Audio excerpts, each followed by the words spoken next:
Bienvenidos a la corte, sirs and ladies. Ha sido milenios desde que subo un vídeo aquí. El último lo subí mientras estaba preparando las oposiciones hace un año, por lo menos. Y ahora he encontrado otra vez tiempo y sobre todo ganas de volver a compartir mi otro hobby, que son los juegos de mesa, con vosotros.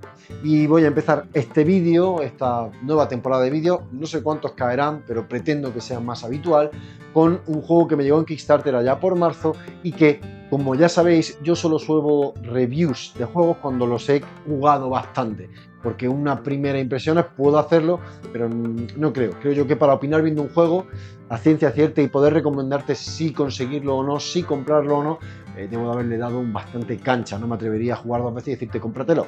En este caso, Dragon's Eclipse me llegó allá por marzo. He estado jugando toda la campaña principal que viene en la caja, más los escenarios extra que venían en Stretch Goals.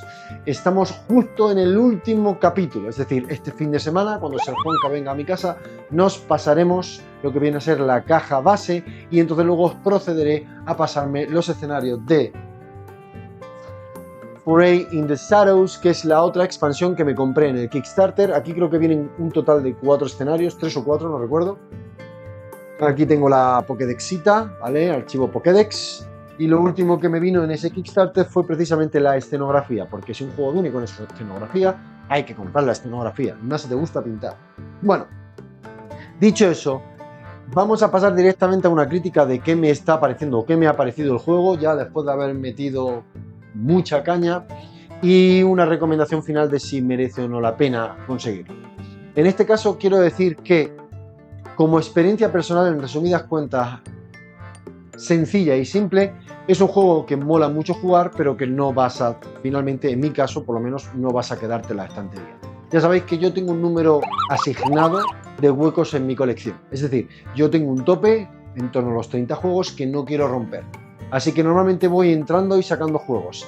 Generalmente, de hecho, lo que hago con los juegos como este es comprarlos, pintarlos, porque otro hobby fuerte mío es pintar miniaturas, disfrutar una campaña bien hecha con miniaturas pintadas, y una vez he quemado completamente el juego procedo a venderlo e intentar recuperar parte de la inversión, porque el juego está pintado y, digamos, puedes equilibrar, incluso ganar y recuperar el dinero que invertiste, como me ha pasado en otros juegos.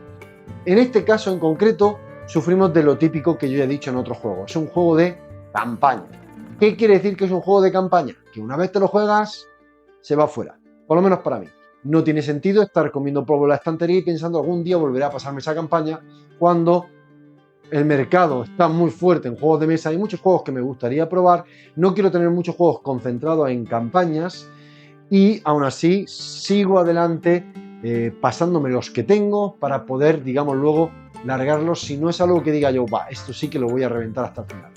Un ejemplo de juego de campaña que he quemado hasta más no poder y finalmente he vendido es el Resident Evil, que también tenéis un vídeo en el canal sobre todo lo que fue el unboxing de ese all-in. Pinté todo y lo vendí y se fue de viaje a Nápoles, después de haberme pasado la campaña más de 6 veces seguro, o sea, muchas veces. Y los modos de juego, es un juego que exprimí al máximo, que reventé. Otro juego que también me pasé varias veces y revendí fue el Sleeping God, también un juego que desbloqueé todo lo que te venía en el juego y lo acabé revendiendo. Ese, sin embargo, como no tiene miniaturas, por así decirlo, lo acabé vendiendo por un precio mucho más bajo de lo que yo lo compré, porque, es decir, no estoy añadiendo nada a lo que venía. Es un juego todavía más usado, no tiene sentido que lo venda más caro. En este caso, en concreto, Dragon Eclipse para mí, y esto es un dato importante porque es para mí, no es un juego que vaya a quedarme mucho tiempo. Y me explico. El juego viene con varios modos de juego en sí, válgame la redundancia. Tenéis el modo roguelike, tenéis el modo campaña y tenéis el modo arena. De esos 3 modos, la campaña obviamente está chula, está muy bien, está muy chula, muy cojonuda, y luego yo creo que el que mejor va a brillar de todos, indudablemente, es el modo arena. ¿Qué ocurre en mi caso especial, concreto, específico? Que yo ya tengo juegos de enfrentamiento como un match. Por lo tanto, si ya me cuesta muchas veces sacar un match para jugarlo con mi grupo de gente porque hay toneladas de juegos, otro juego de cartas parecido a un match, al match también, al Marvel Champions, a un Arkham Horror LGC, a todos estos juegos de cartas que ya tenemos, no va a aportar mucho más. Y además hay un problema que yo percibo que puede haber en la arena, y es que yo he estado jugando la campaña con 2 jugadores. Es decir, hemos tenido dos mazos montados a la vez. Y hay veces que no puedes coger mislings porque, digamos, has tenido que coger de las cartas neutrales, por así decirlo, cartas que en realidad le vendría bien a otro misling. Así que al final tienes que buscar ese equilibrio entre qué dos mazos distintos jugar. En la campaña está bien, porque según la aventura en la que está hay distintos enemigos, aunque suele haber de un tipo en específico, puede haber varios tipos elementales, aunque tengo que decir, ciencia cierta, que yo los beneficios elementales al hacer las cartas de ataque no lo he usado prácticamente nunca, muy pocas ocasiones, como si no existieran prácticamente.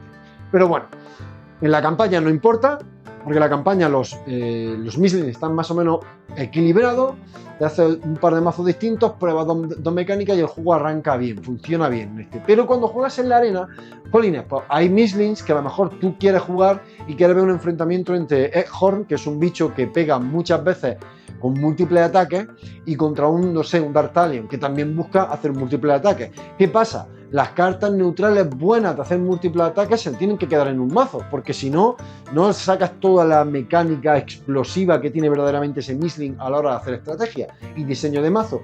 Y esto resta mucho para la jugabilidad plena en el modo arena, en mi juicio. Necesitaría jugar en arena si tú tienes tu Dragon's Eclipse y juegas contra alguien que también tiene un Dragon's Eclipse y se monta sus propios mazos. Ahí sí puede brillar, pero en mi caso, en mi comunidad, en mi grupo de juego de Sirs and Ladies, solo hay un Dragon Eclipse, que es el mío. Nadie más ha comprado otro, ni tiene intenciones de comprarlo cuando ya hay uno y lo que queramos jugar en la campaña.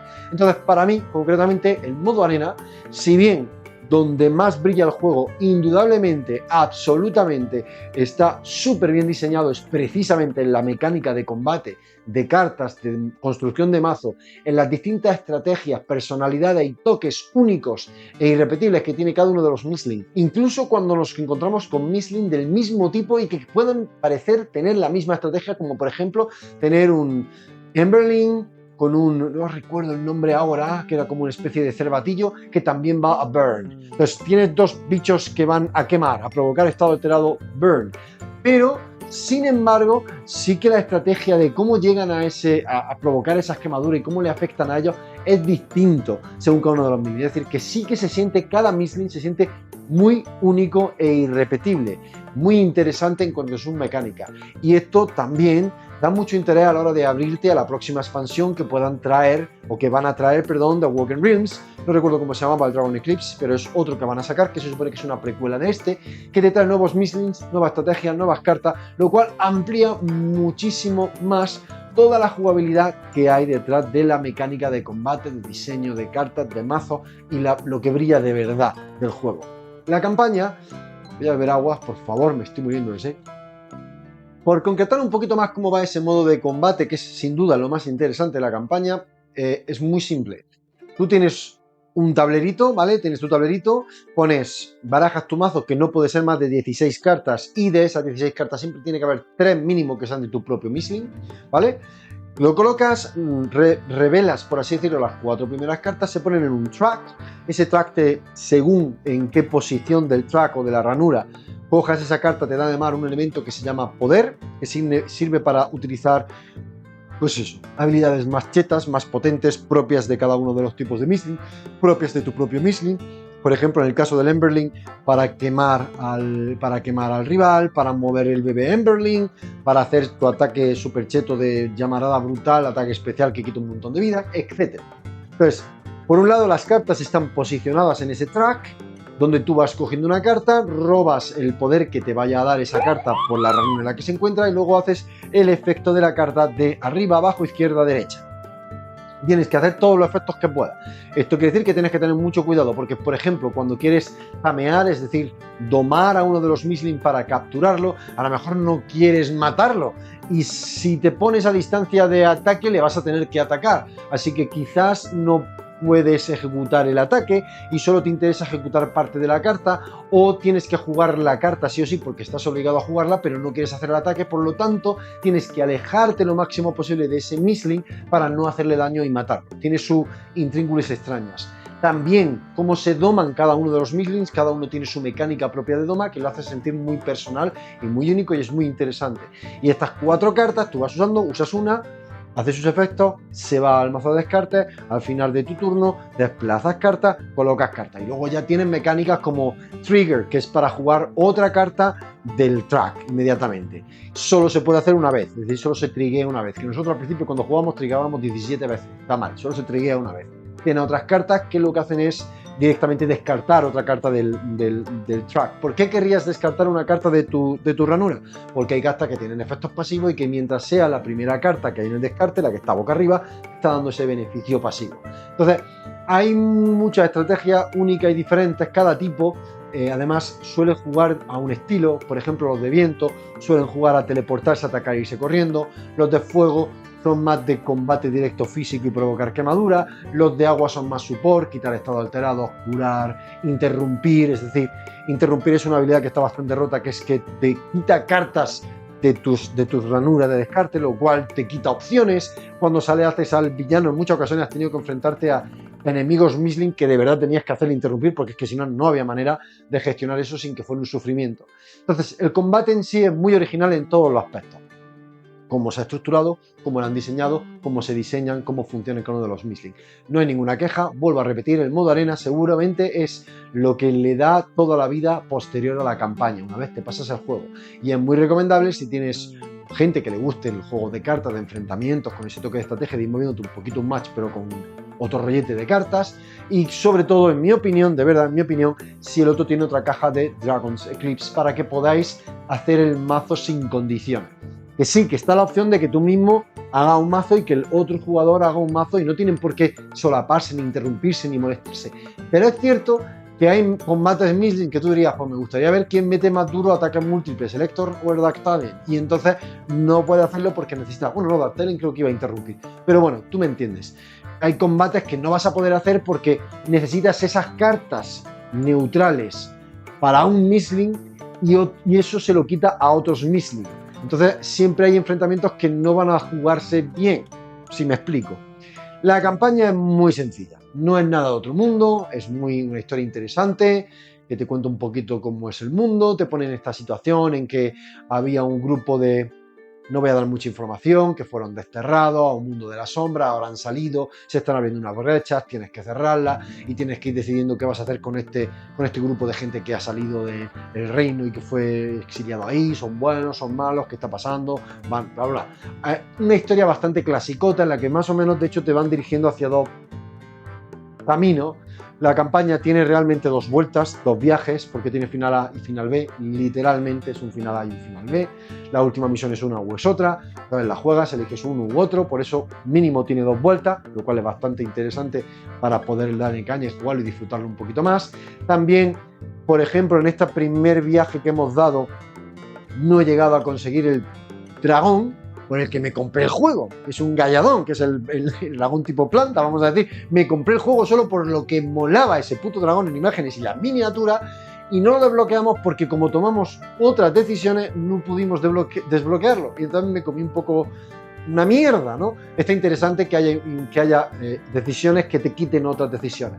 No es algo que sea muy legacy en el sentido de que verdaderamente notas que haber tomado la decisión esta te ha impedido algo o te ha ocultado algo de la historia determinante. En realidad, más o menos el pico final llega al mismo punto en el que tienes que elegir o final A o final B, o vas por aquí o vas por ahí. Dos caminos, no hay más opciones. Entonces la campaña tiene poquita rejugabilidad en ese sentido. Tiene 2 sesiones, 3 si quieres, no muchas más. Y ahí es donde yo me encuentro ahora mismo. Con el juego a punto de pasarme por la primera vuelta a un día, mañana, de hecho, jugamos el escenario final, entramos en la expansión, que tiene Misling muy chulo, muy guapo las miniaturas, muy interesado en que plantean, y que como no voy a jugar en el modo arena, me voy a quedar con que me ha dejado a deber el juego, en mi caso. Entiendo que a otro ese le ha dejado a deber, no sufra porque tendrá un modo arena que podrá disfrutar mucho más que yo. Por ese motivo, yo en la BGG lo he puntuado con un 7,5, mientras que el promedio que hay de puntuación, por lo menos hoy, cuando lo he consultado, está en 8,5, un punto por encima.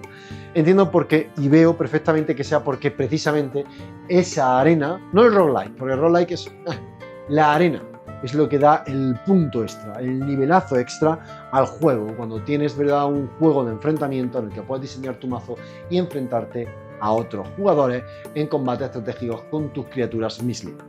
Eso es lo mejor del juego, indudablemente, lo que es el combate. De hecho, muchísimas veces me he encontrado en las narraciones, la narración en el juego es muy típico, un libro de narrativo, elige párrafo A, párrafo B, elige opción A, opción B, conforme vas eligiendo opciones vas ganando cosas que te permiten luego hacer más cosas o desbloquear más párrafos, desbloquear más conversaciones, lugares, etc.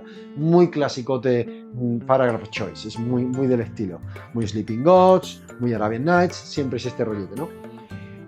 Pero no es nada que te huele la cabeza en este sentido. Una campaña sencilla, narrativa, muy chula para jugar con, por ejemplo, con los jóvenes de la familia, con gente joven. Está muy bien, está bien construida. Tiene ese nivel de narración suficiente para que sientas que es una historia original, que tiene sus pequeños matices distintos, que no todo se repite, que te puede llevar por un camino o por otro, pero no es algo que te vaya a volar la cabeza. Por ejemplo, como campañas chulas que haya jugado, que sí que tuviera muchos sentidos, muchos caminos, muchos finales y te dejase todo con mucha intriga y con muchas posibilidades. Quiero recordar el Tainted Grail, era muy buena el tema de lo que es la campaña, porque te estoy hablando de juegos que he jugado, que creo que tengo vídeo en el canal. El Sleeping God sigue siendo el mejor que he jugado ahora mismo de Narrative Choice, sin duda alguna. En cuanto a modo campaña, en cuanto a juegos de elección de párrafo normal, para mí lo mejor sigue siendo el Arabian Nights, que lo tengo pues justo aquí. Arabian Nights y el Tales of Arthurian Nights, que estoy deseando que salga, debería salir al final de año, son grandes ejemplos de juegos sin campaña, pero que la narrativa la elección de párrafos y de respuestas están muy bien integradas. En definitiva, un juego que mola mucho, vas a disfrutar muchísimo si además eres como yo y te gusta pintar miniaturas, porque las miniaturas son espectaculares. Imagino que la habré puesto por aquí en algún lado del vídeo con el rondel, ¿no?, para que vayáis viendo algunas de las miniaturas. No sé si dará tiempo a todas o no, depende de la duración, que ya va bastante. Un juego que recomiendo, sí, bastante bien, pero que si no vas a explotar el modo arena, se va a quedar en juego una campaña y lo devuelvo porque no hay mucho más que rascar de este juego. Nada más, espero que hayáis disfrutado del vídeo y espero que pueda volver yo con más juegos interesantes con los que compartiros cuáles han sido mis experiencias con ellos. En breve, por lo menos hoy del tirón voy a grabar 2 o 3 vídeos, así que 2 o 3 vídeos más vais a tener garantizados sobre cómo funcionan estos juegos. Un placer enorme, nos vemos en la corte. ¡Bye!